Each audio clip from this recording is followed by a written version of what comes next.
Hey again everyone, so I'm back with another review, and that is for the Immortal rules by Julie Kagawa, and as always I will read you the back of the book.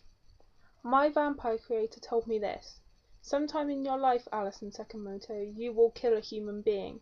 The question is not if it will happen, but when. Do you understand? I didn't then, not really. I do now.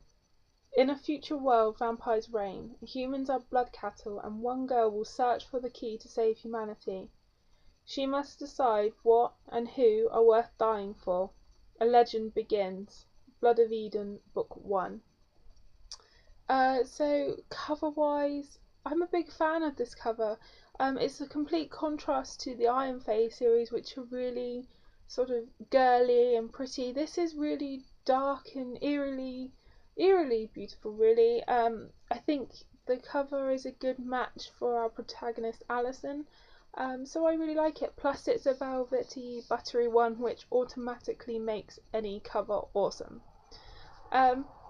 Okay, so I didn't really like the Iron Fae. Well, they were okay. You know, they weren't my favourite books. I didn't like the heroine in them. I found them a little boring. And that's not really a reflection on Julie Kagawa at all. It's kind of a reflection on me as well, because like I've told you guys before, there haven't really been a Fae book that I've liked. I don't know if I'm just reading the wrong ones or if I just can't engage with that aspect of the paranormal.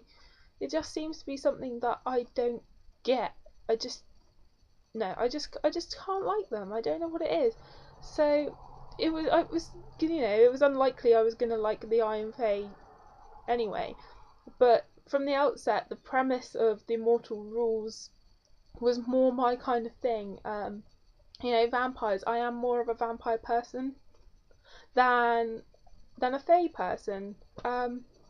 Plus combining it with dystopians, which I'm really starting to like that genre. I still haven't read that many, but I'm getting there, and I do have my favourite, which is Divergent.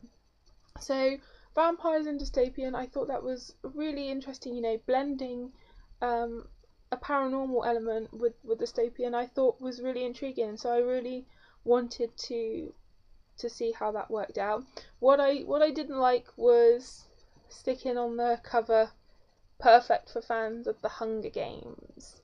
I just didn't really appreciate that, really.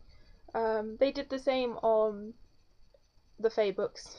They said, fans of Twilight will love it. But they are learning. This is a sticker. I could peel it off if I wanted to. The other ones were like actually printed on. I just don't like seeing that, just because it's a dystopian. I mean, it's completely different to the Hunger Games. It's not like the Hunger Games at all. I really liked this world. It's got structure to it. Vampires are now ruling. There was a disease. This isn't really spoilery, by the way. You can read this. There was a disease that really hit the human population, and it really decimated them, and so vampires sort of took over. And you have the master vampires. You have the vampires under them, which serve them. Then you have mongrel vampires, which aren't really anything special. And then you have the rabbits, which I always think rabbits go home. I always think of the rabbits. Yeah, I do. Which feral vampires that have no mind at all. They're just bloodthirsty, and they're really dangerous. But then you also have a structure for the humans. You have the registered and the unregistered. The registered, sign up to basically become slaves to vampires. They donate their blood, but then in return, they're given food and jobs and some semblance of security. Whereas to go unregistered, you have to survive on the fringe, on the outer city, scavenging for food and survival, really. So you have all this. I thought the world was really well done. The world building was really incredible. I really liked it.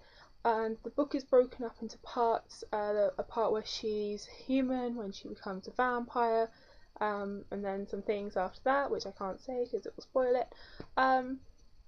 I really enjoyed this. There wasn't a time when I was bored. There was in the Iron Fae, but in this, I was so into the world. I really enjoyed it. And Alison is a really intriguing character because she's had to grow up really fast and learn to defend herself. And and get on in this life. She could become registered if she wants to, but she doesn't want to give in to these vampires.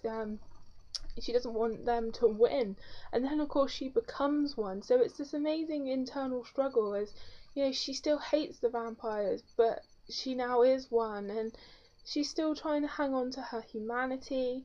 And I think it was a really, really well done book, and I would definitely recommend it if you didn't like the Iron Fae for whatever reason, weak-willed heroines, or if you're like me, Fae just don't do it for you. I would definitely say pick this up. I really, really enjoyed it. I give it 4.5 out of 5. The end is evil. I can't wait for the next book. It just ends on in a horrible way. Romance, there is some, but it's no way the focus of the book. If you're looking for something that's light on romance, definitely go for this, because I really, really enjoyed the romance, but there wasn't a lot of it.